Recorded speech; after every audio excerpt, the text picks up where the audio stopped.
सुनी थी हजरत उमर फारूक ने जो अपनी बहन को मारा था, अपने बहनोई को मारा था, लेकिन कहा तुम लोग ईमान से बाज नहीं आ सकते हो तो चलो कुरान पढ़ के सुनाओ। देखिए जरा ये ईमान है। हजरत उमर फारूक निकल तो रहे हैं जनाब मोहम्मद रसूलुल्लाह को मारने, तलवार निकाल ली कि आज मोहम्मद को कत्ल कर देंगे सल्लल्लाहु अलैहि वसल्लम। लेकिन रास्ते में किसी ने कहा कहाँ जा रहे हो? जवाब दिया मोहम्मद को मारने। बहुत परेशान कर रखा है, आज जड़ ही को खत्म कर देंगे, ना रहेगा बांस ना बजेगी बांसुरी, आज मोहम्मद ही को कत्ल कर देते हैं। उस आदमी ने कहा मोहम्मद को कत्ल करने से क्या फायदा, तुम्हारे घर में तो तुम्हारी बहन और तुम्हारे बहनोई, तुम्हारे जीजा भी इस्लाम ला चुके हैं। सुनो, अगर ये बात गलत निकली तो बहुत बुरा होगा, हम तुम्ही को कत्ल कर देंगे। हाँ हाँ जाओ पता लगाओ पहले। हजरत उमर ने रुख बदल दिया और बजाय मोहम्मद रसूलुल्लाह के पास जाने के अपनी बहन और बहनोई के पास गए। दरवाजा खटखटाया, घर के अंदर दाखिल हुए, पता चला कि ये कुरान पढ़ रहे थे। पूछा क्या पढ़ रहे हो? जवाब दिया कुरान। मारा बहनोई को, इतना मारा कि खून बहने लगा। बीवी यानी उमर की बहन अपने शौहर को, अपने पति को बचाने आई। क्या कर रहे हो? बचाने आई तो अपनी बहन को भी मारा। हजरत उमर ने इतना मारा कि उनके जिस्म से भी खून निकलने लगा। लेकिन बहना सीना तान कर खड़ी हो गई और कहती है उमर तू क्या समझता है, तेरे कोड़े तेरे डंडे क्या मुझसे मेरे रब के ऊपर का ईमान छीन लेंगी? मुझसे मोहम्मद रसूलुल्लाह का दीन छीन लेंगी? नहीं। अरे उमर होश में आ, तू इतना मार कि मैं मर जाऊं और मरने के बाद भी मेरे जिस्म के टुकड़े टुकड़े कर दे और मेरे जिस्म के टुकड़ों को भी कुत्तों को खिला दे। इसके बावजूद भी मैं मोहम्मद के दीन, मोहम्मद के रब के ऊपर से अपना ईमान नहीं हटा सकती है। नहीं। हजरत उमर ने देखा ये तो मेरा नाम लेने लगी, जो जिंदगी भर मुझे भाई भाई कहती थी, आज उमर कहकर पुकारने लगी, आज उमर कहकर ललकारने लगी, आज उमर कहकर इसने मुझे ललकारा है, आज उमर कहकर इसने मुझे, आज उमर कहकर मुझे पुकारा है, आज इसने भाई बहन का रिश्ता तोड़ दिया है। हजरत उमर समझ गए कि ये मेरी बहन के अंदर मेरा डर अब काम नहीं आ रहा है, इसके अंदर कोई ताकत है जो घुस गई है। कहने लगे अच्छा तुम नहीं मानोगी, अच्छा ज़रा लाओ तो वो कुरान जो तुम पढ़ रही थी ज़रा मुझे भी तो सुनाओ, उसमें क्या लिखा है। कहा कि तुम नापाक हो, पहले गुस्ल कर लो। हज़रत उमर ने गुस्ल किया। एक हदीस में आता कि पहले तुम वज़ू बनाओ, वो वज़ू बना के आए या गुस्ल करके आए। फिर बहन ने कुरान की चंद आयतें उनके सामने पढ़ी। बहन ने जो उनको पढ़ा रहा था उनसे पढ़वाई। चंद आयतें ही अभी उमर ने पढ़ी थी, चंद आयतें अभी उमर के कानों में गई थी कि हजरत उमर फारूक की दिल की दुनिया बदल गई और कहने लगे बस बस बस, अब चलिए मुझे भी मोहम्मद रसूलुल्लाह के पास लेकर चलिए। इस कुरान की आयतों को सुनकर मुझे महसूस हो गया है कि ये किसी इंसान का कलाम नहीं है, लेके चलो। अल्लाह के रसूल के पास जाता हूँ और मैं ईमान लाता हूँ। मेरे भाइयों, जब अल्लाह के नबी सल्लल्लाहु अलैहि वसल्लम के पास ये पहुंचे, दरवाजा खटखटाया, पहले कान लगाया, कान लगाकर सुना तो जानते हो अल्लाह के रसूल सल्लल्लाहु अलैहि वसल्लम क्या तिलावत कर रहे थे। अलम यानि लिल्लज़ीना आमनू अन तख्शअ कुलूबुहुम लिज़िक्रिल्लाह, क्या मोमिनो अभी तुम्हारे ऊपर वो वक्त नहीं आया कि अल्लाह का नाम सुनकर, अल्लाह का जिक्र सुनकर तुम्हारे दिल कांप जाएं, तुम्हारे दिल लरस जाएं। हजरत उमर ने कुरान की आयत सुनी, दरवाजा खटखटाया, झांक कर देखा तो सामने हजरत उमर है और हाथ में तलवार है। झांकने वाले ने कहा अय अल्लाह के नबी, हजरत उमर बाहर खड़े हैं और उनके हाथ में नंगी तलवार है, नीयत खराब लग रही है। हजरत हमजा आगे बढ़ते हैं और दरवाजा खोल कर कहते हैं ठीक है मैं देखता हूं कि कौन है, अगर अच्छी नीयत से आया तो ठीक, नहीं तो उसी की तलवार से उमर की गर्दन काट देंगे। ये कहते हुए दरवाजा खटखटाया, हजरत हमजा ने उनकी गर्दन पकड़ ली और उनको मरोड़ दिया कि उमर किस इरादे से आए हो। हजरत उमर कहते हैं अभी अभी मोहम्मद रसूलुल्लाह तिलावत कर रहे थे, अलम यानि लिल्लज़ीना आमनू अन तख़्शअ क़ुलूबुहुम लिज़िक्रिल्लाह। क्या अभी वो वक्त नहीं आया अहले ईमान के लिए कि अल्लाह का नाम सुनकर, अल्लाह का जिक्र सुनकर उनके दिल कांप जाएं? हाँ हाँ, मेरा दिल कांप गया है। उमर इस्लाम लाने के लिए आ गया है। उमर की नीयत साफ है, मैं इस्लाम लाने आया हूँ, मैं इस्लाम कबूल करने आया हूँ। और फिर हज़रत उमर फारूक ने इस्लाम कबूल कर लिया। 39 आदमी पहले मुसलमान हो चुके थे, 40 में हज़रत उमर थे। कितने? 40 में। 40 में हज़रत उमर। आज जिंदगी में पहली बार नारा लगा। 39 आदमी जब मुसलमान हुए तो नारा नहीं लगा, लेकिन 40 में जब हजरत उमर इस्लाम लाए तो सहाबा में इतनी जोर का नारा लगा कि पहली बार ज़ैद इब्ने अरकम के घर से ये आवाज गूंजी और बाहर निकली, आवाज आई लिल्लाही तकबीर, और सबने कहा अल्लाहु अकबर। अल्लाहु अकबर का नारा बुलंद होता है। हजरत उमर फारूक के इस्लाम लाने के बाद यह आवाज पहली बार किसी के घर से बाहर निकली, अल्लाहु अकबर की जोर से आवाज। अल्लाह के नबी ने कहा उमर, आज मैं इतना खुश हूं, इतना खुश हूं, इतना खुश हूं कि दिल चाहता है कि तुम जो मांगो आज मैं तुम्हें इनाम में दूं, जो मांगो वो मैं तुम्हें इनाम में दूं। हजरत उमर कहते हैं, अय अल्लाह के नबी, क्या आप मुझे इनाम देना चाहते हैं? हाँ बताओ अय उमर, तुम्हें क्या चाहिए? हजरत उमर ने जो जवाब दिया वो सुनिए। अय अल्लाह के नबी, मैं चाहता हूं आपके 39 आदमी जो इस्लाम ला चुके हैं वो आज खाने काबा में जाकर नमाज अदा करें, आप उनके इमाम बने। आपको अब तक खाने काबा में घुसकर नमाज नहीं पढ़ने दी जा रही है, खाने काबा में आपके ऊपर रोक लगी हुई है। मैं चाहता हूं कि आप उन लोगों को नमाज पढ़ाएं और 39 लोग उनके पीछे नमाज पढ़ें। अल्लाह के नबी ने कहा, उमर और तुम क्या करोगे? आए उमर, तुम क्या करोगे? मैं नमाज पढ़ाऊं और सब लोग मेरे पीछे नमाज पढ़ें तो तुम क्या करोगे? कहा, अल्लाह के रसूल, मैं नंगी तलवार लेकर काबा के दरवाजे पर खड़ा हो जाता हूं। मैं नंगी तलवार लेकर काबा के दरवाजे पर खड़ा हो जाता हूं और देखता हूं किसकी मां ने किसको कितना दूध पिलाया है, किसकी मां ने किसको कितना दूध पिलाया है जो आपको नमाज पढ़ाने से रोक सके। देखिए, ईमान जब उमर के अंदर पैदा हुआ, कुरान की आयतें पढ़ी और इस्लाम लाए। जब ईमान इनके अंदर पैदा हुआ तो इतनी बहादुरी पैदा हो गई कि अकेले तलवार लेकर खड़े हो गए। आप नमाज पढ़ाइए, सारे सहाबा आपके पीछे नमाज पढ़ेंगे। देखता हूं दुनिया की कौन सी ताकत आपको नमाज पढ़ाने से रोक सकती है। मैं भी देखूं कि कौन है जो आपको नमाज पढ़ाने से रोके। और जिंदगी में पहली बार मुहम्मदुर रसूलुल्लाह सल्लल्लाहु अलैहि वसल्लम ने खाने काबा के अंदर नमाज पढ़ाई और हजरत उमर खाने काबा के दरवाजे के बाहर खड़े होकर लोगों से कहते रहे, आओ देखें कि कौन मोहम्मद को नमाज पढ़ाने से रोकता है। ये बहादुरी, ये जुर्रत, ये बहादुरी, ये जुर्रत पैदा हुई थी ईमान से। तो आज ईमान हमारे अंदर नहीं है, ईमान है तो अमले साले हमारे अंदर नहीं है। मुझे बताइए, और एक बात दिल से बताइए, क्या सुमैया रजी अल्लाह ताला अन्हा का वाकया आपने नहीं सुना? पहली औरत थी जिसने इस्लाम की राह में सबसे पहले शहादत हासिल की। औरतों में सबसे पहले कौन शहीद हुआ? हजरत सुमैया। बूढ़ी हो चुकी थी, लेकिन अबू जहल ने पीछे से उसके हाथ बांध दिए।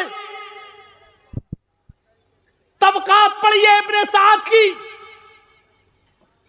अबू जहल ने उसको बरहना कर दिया। बूढ़ी औरत जिसका एक जवान बेटा हो अम्मार,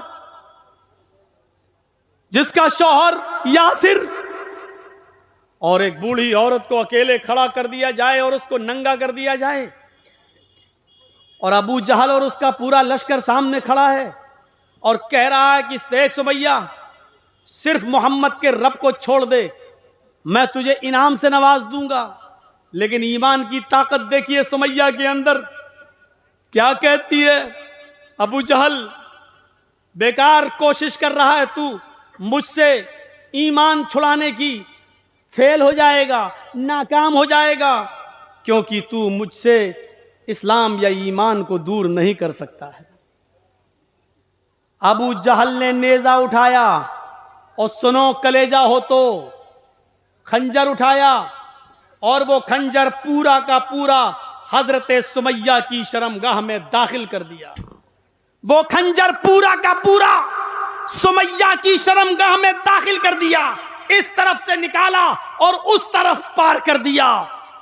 सुमैया के हाथ पीछे से बंधे थे, आसमान पर नजरें डालती है और क्या कहती है, सब्बित कदमैया अला दीनिक या अरहमर राहिमीन, है रहम करने वाले परवरदिगार, है अरहमुर राहिमीन, तुम मुझे साबित कदम रखना। अबू जहल मुझे इतनी तकलीफें दे रहा है, इतनी तकलीफें दे रहा है कि इसकी दी हुई तकलीफों से मुझे डर लगता है कि कहीं मैं ईमान न छोड़ बैठूं। आय अल्लाह, मेरी जान चली जाए मुझे गवारा है, लेकिन मरते मरते मेरे ईमान को, मेरे इस्लाम को बाकी रखना। सब्बित कदमैया अला दीनिक, आय अल्लाह मेरे दीन की ऊपर, अपने दीन के ऊपर मेरे इस्लाम को साबित कदम रखना। आय अल्लाह मैं बहक न जाऊं, कहीं इस्लाम और ईमान न छोड़ बैठूं। अबू जहल ने कहा, पूरा खंजर मैंने पार कर दिया, फिर भी नहीं मानी, फिर भी नहीं मानी। 2 ऊंट मंगाओ। 2 ऊंट मंगाए, एक ऊंट का चेहरा पूरब की तरफ कर दिया, एक ऊंट का चेहरा पश्चिम की तरफ कर दिया, ये पैर इस ऊंट से बांध दिया, ये पैर दूसरे ऊंट से बांध दिया। बता चुका हूं, एक ऊंट का चेहरा पूरब की तरफ, दूसरे ऊंट का चेहरा पश्चिम की तरफ। सुमैया बीच में, अबू जहल के हाथ में कोड़ा। ईमानदारी के साथ बताइएगा, अबू जहल के हाथ में कोड़ा। इन दोनों ऊंटों को भगाने की बारी आ जाती है, इन दोनों ऊंटों को भगाने की बारी आ जाती है। कहा जाता है, सुमैया देख ले तेरा आखिरी वक्त है, अभी इन ऊंटों को कोड़े मारूंगा, एक ऊंट पूरब की तरफ भागेगा, दूसरा ऊंट पश्चिम की तरफ भागेगा। आए सुमैया, बीच से तेरे 2 टुकड़े कर दिए जाएंगे। आए सुमैया, बीच से तेरे 2 टुकड़े कर दिए जाएंगे। आए सुमैया, बीच से तेरे 2 टुकड़े हो जाएंगे। अब भी वक्त है, मोहम्मद के रब को छोड़ दे, ईमान को से रिश्ता तोड़ ले। लेकिन सुमैया इस मौके पर भी क्या कहती है, आए अबू जहल, क्या कोई जन्नत देखकर भी फिसल सकता है? क्या कोई जन्नत देखकर भी दूर हो सकता है?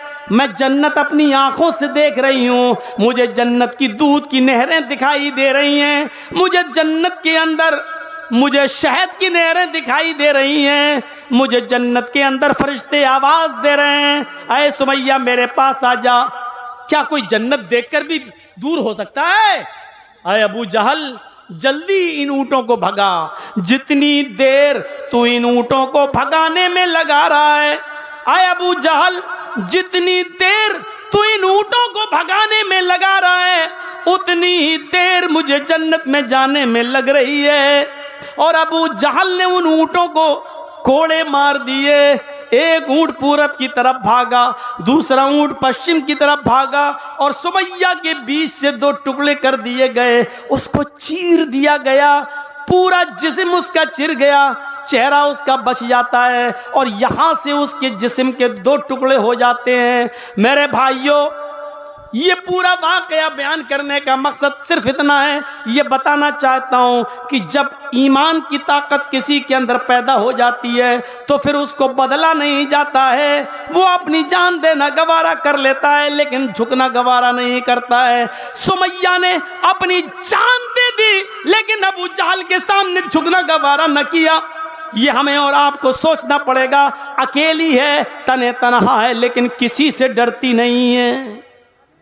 अकेली है, तने तनहा है, लेकिन इसके बावजूद किसी से डरती नहीं है, किसी का खौफ नहीं खाती है। उसने इस्लाम के लिए अपनी जान दे दी लेकिन झुकना गवारा नहीं किया। ईमान भी होना चाहिए। अमले सवाले, ये ईमान हमारे अंदर नहीं पैदा हुआ है। आज अभी चंद लोग घेर लें हमें, आपको, और लिंचिंग करें, हाथ पैर बांध के मारें और कहें बोलो जय श्री राम, बोलो जय श्री राम, बोलो जय श्री राम, नहीं तो मार डालेंगे, मरना है ही। ऐसे मौके पर बड़े बड़े दिल गुर्दे वालों के दिल पानी हो जाते हैं, गुर्दे बाहर निकल जाते हैं और उनकी मार खा के हमारे मुंह से निकलने लगता है जय श्री राम, क्योंकि उस वक्त हमें दिखाई देता इनकी बात मान लें तो शायद ये हमारी जान बख्श दें, शायद ये हमें छोड़ दें। मेरे प्यारे साथियों, हर किसी के बस की में थोड़ी है कि जब जान जा रही हो और दुश्मन सामने हो और उस वक्त ईमान हमारे अंदर पैदा हो जाए। यही तो मैं कह रहा हूं कि अभी ईमान पूरा का पूरा हमारे अंदर पैदा नहीं हुआ है। अल्लाह के नबी सल्लल्लाहु अलैहि वसल्लम ने जब सुमैया की दास्तान सुनी तो आंखों में आंसू आ गए। उनके बेटे ने सुनाई, उनके पति ने, सुमैया के पति यासिर ने सुनाई। अल्लाह के नबी रोने लगे, आपकी आंखों में आंसू आ गई। जुमे का दिन था, जुमे का खुतबा दिया। जुमे के खुतबे में अम्मार बैठे हैं, यासिर बैठे हैं, बड़े बड़े साहबा मौजूद हैं। जुमे का खुतबा देते हैं अल्लाह के नबी और उस जुमे के खुतबे में आप फरमाते हैं, लोगों, आपकी एक बहन शहीद कर दी गई। अबू जहल ने उनको सितम करके, जुल्म करके उनको मार डाला। अल्लाह की राह में सुमैया ने अपनी जान दे दी। लोगों सुनो, आज मैं कुछ लोगों को जन्नत का सर्टिफिकेट दे रहा हूं। आए अबू बकर तुम जन्नती, उमर तुम भी जन्नती, उस्मान तुम भी जन्नती, अली तुम भी जन्नती। फिर आपने फरमाया हाँ फर्क है, अबू बकर तुम अकेले जन्नत में जाओगे, उमर तुम अकेले जन्नत में जाओगे, उस्मान तुम अकेले जन्नत में जाओगे, अली तुम अकेले जन्नत में जाओगे। इतना कहने के बाद आपने अम्मार की तरफ देखा, यासिर की तरफ देखा। आपने फरमाया इस्बिरू या आला यासिर फइन्ना मौइदकुमुल जन्ना। आए यासिर के घराने वालों, सब्र करो, सब्र करो अपनी बीवी की शहादत पर। अम्मार सब्र करो अपनी माँ की शहादत पर। इस्बिरू या आला यासिर फइन्ना मौइदकुमुल जन्ना। आए आले यासिर सब्र करो, आए यासिर के घराने वालों सब्र करो, तुम्हारा पूरा का पूरा खानदान एक साथ जन्नत में जाएगा। आए अम्मार तुम अपनी माँ के साथ जन्नत में जाओगे, आए यासिर तुम अपनी बीवी के साथ जन्नत में जाओगे। इस्बिरू या आला यासिर फइन्ना मौइदकुमुल जन्ना। आए यासिर के घराने वालों सब्र करो, तुम अपने पूरे घराने और ख़ानदान के साथ जन्नत में जाओगे। जिसके अंदर ईमान पैदा होता है तो अल्लाह के रसूल उसको बशारत क्या सुनाते हैं, जन्नत, तुम जन्नत में जाओगे। मेरे भाइयों, ये इस ईमान की ज़रूरत थी, ये ईमान अपने अंदर पैदा करने की ज़रूरत थी और है हमें और आपको ये ईमान अपने अंदर पैदा करना है। आइए मैं एक ऐसा वाक़या आपको सुनाने जा रहा हूँ। उस वाक़े को आपने उलमा से सुना होगा, अपने इलाके के उलमा से सुना होगा, लेकिन मेरी ज़बान से ये वाक़या पहली मर्तबा आप सुनेंगे। और देखिए, इस वाक़े को जब मैं सुना रहा हूं तो इससे आपको पता चलेगा ईमान से पहले आदमी की हालत क्या होती है और जब वो मोमिन हो जाता है तो उसके अंदर कितनी ताकत आ जाती है। वो देखिए, दोनों चीज़ें आपके सामने रखता हूं। आपको मालूम है कि बादशाह था फिरौन, और फिरौन का सबसे बड़े दुश्मन कह लो, फिरौन के लिए सबसे बड़ा चैलेंज कौन थे? हजरत मूसा अलैहिस्सलातु वस्सलाम। जब फिरौन मूसा और उनकी कौम से तंग आ गया, जब फिरौन मूसा और उनके